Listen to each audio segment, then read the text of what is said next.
G'day, it's Armin the Parman. I'm going to show you how to make a multi-signature wallet using Electrum Desktop Wallet. Now to do this right, it's quite complicated because you need to do it on an air-gapped computer. But I suggest making some practice wallets even on an internet-connected computer and just doing it dangerously just so you can learn what it is. We're just not going to put any funds on it. And then you can discard these seeds. So go to Ian Coleman's website and we're going to take 3 seeds of 12 words each. Click generate and then the words come here. And then copy them and put them in a text document. And generate some more.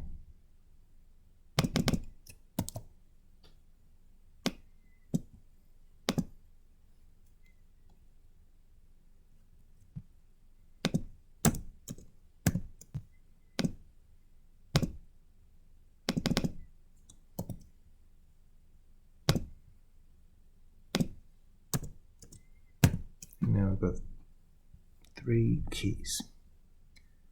Then we can minimize this and open Electrum.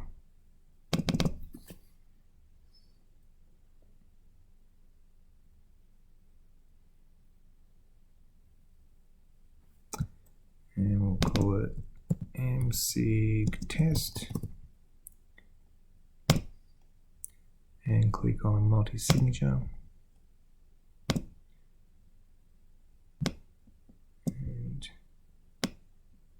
You can choose the number of seeds you want. I like to do 5 seeds, but for this video, just to make it quicker to finish, I'll put 3 seeds and we'll have 2 signatures to be able to spend. And then instead of creating a new seed, because we don't want Electrum to produce the seeds for us, they're not BIP39 standard. We've already created it, so we can put I have a seed.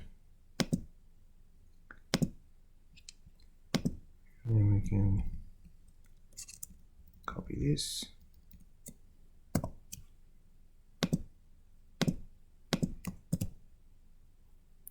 And Electrum won't recognize these. You have to actually click options and then BIP39 seed, and then it will recognize it. And we can extend this custom. We can extend it with a passphrase. So I'll click that just to demonstrate it. And you don't type it in here, you just click next, and then this extra window comes up and you can type your passphrase in there. And we'll choose native SegWit, the 3rd one. And don't change the derivation path, it's just a standard, but do make a note of it because we will use it later to verify the wallet we create using other software.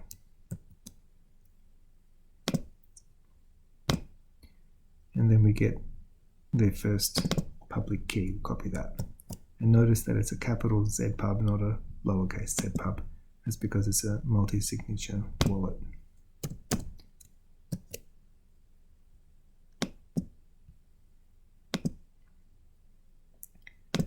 Now we put in our second seed. Let's click that one. And we'll copy this.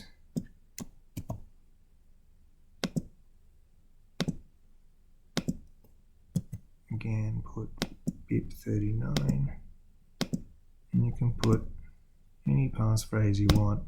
I'm just going to use the same one for each key. And at this window, I was expecting to get my second ZPub, but for some reason, Electrum, it's not quite a bug, but Electrum forgot to make this happen. It only does it for the first seed that you enter. When the wallet is completed, then you can go into the menu and extract all the ZPubs you need. At this point, we're going to just put in the 3rd seed. Copy and paste. And BIP39 seed, passphrase, next, test. I'm not going to encrypt this file. You can. Well, you should if it's a real wallet. And here we are. The wallet has been produced. Let's make it a bit bigger. These are my addresses. And if I go to the menu wallet information, I can get my ZPubs. The first one we've already copied, ZPub75JH, which is the same here. Then click on the second one and copy that. My keyboard doesn't have an end button.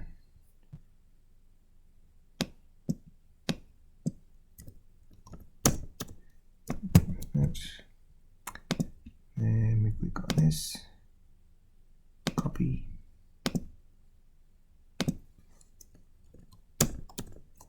and paste.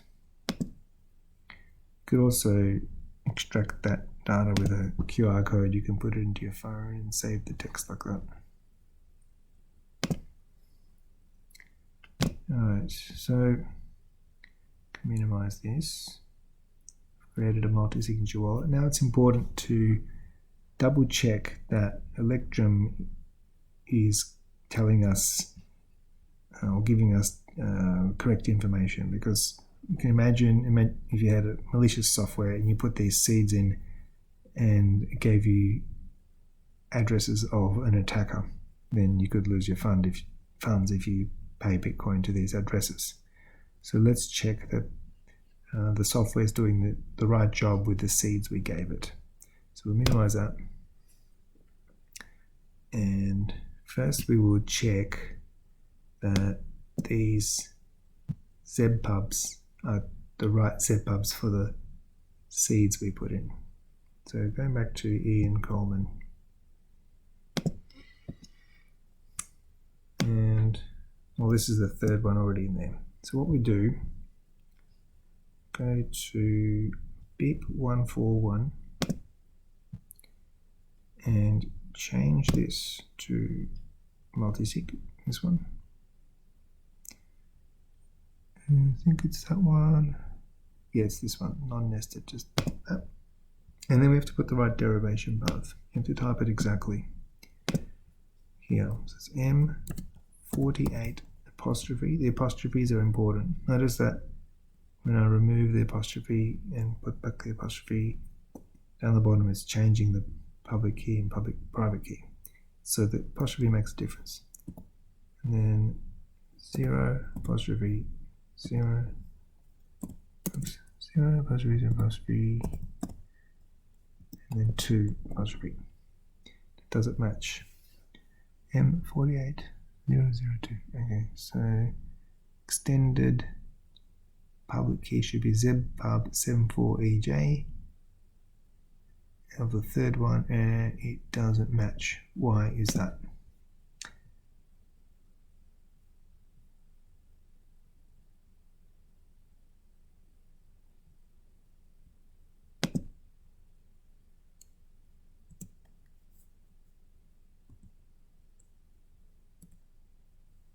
Let's do this. I wonder if it's that one. No, that's the YPub. That's the little YPub. What's this one? Little ZPub. That's definitely that one.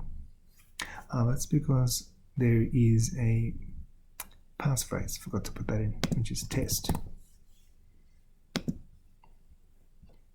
And now it matches perfectly. ZPub758JS. There you go. Now let's check. Go backwards. The second one. Copy.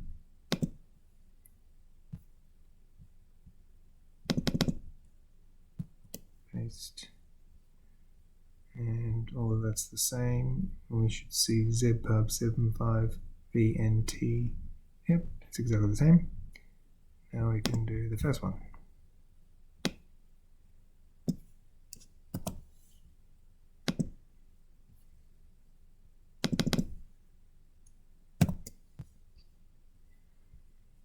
ZPub75JHNX0DQ. Perfect. So now we know that these seeds produce the correct ZPub both in Ian Coleman's webpage and also in Electrum. But we don't know that the combination of ZPubs given here is giving us the correct addresses, because only Electrum has produced them. So we have to produce them independently to Electrum. And one way to do that is to put these public keys into, say, Spectre, and then see what addresses are produced, and then compare them to what Electrum produces. And I'll leave that for another video. So that's all I want to show today.